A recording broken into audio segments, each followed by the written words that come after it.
চীনের জিনজিয়াং প্রদেশের বিখ্যাত জাহাজ নির্মাতা প্রতিষ্ঠান নানায়াংয়ে তৈরি হচ্ছে বাংলাদেশ শিপিং কর্পোরেশনের জন্য দুটি বাল্ক ক্যারিয়ার। 935 কোটি টাকা মূল্যের জাহাজ দুটি চলতি বছরে যুক্ত হচ্ছে বিএসসির বহরে।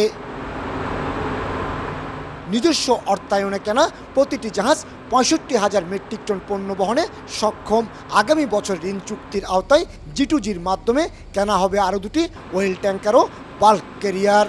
4 আর 2 6 আর 5 11টা জাহাজ যদি প্রফিট মার্জিন আমাদের বর্তমান ধারায় থাকে, আশা করছি যে আমাদের নেট প্রফিট 1000 কোটি বা 1000 কোটি টাকার কাছাকাছি চলে যাবে। স্বাধীনতা পরবর্তী 38টি জাহাজ নিয়ে যাত্রা শুরু করা রাষ্ট্রায়ত্ত প্রতিষ্ঠান বাংলাদেশ শিপিং কর্পোরেশনের বহরে বর্তমানে জাহাজ রয়েছে মাত্র 5টি। সবশেষ ওয়েল ট্যাঙ্কার বাংলার জ্যোতি ও বাংলার সৌরভ আগুনে ক্ষতিগ্রস্ত হওয়ার পর স্ক্র্যাপ হিসেবে বিক্রি হয়ে গেছে। চট্টগ্রাম বন্দরে প্রতি বছর পণ্য নিয়ে আসা 4000-এর বেশি জাহাজের মধ্যে কন্টেনারবাহী জাহাজের সংখ্যা তুলনামূলক বেশি। আর বাংলাদেশের মালিকানাধীন 101টি জাহাজের মধ্যে কন্টেনারবাহী জাহাজ রয়েছে মাত্র 8টি।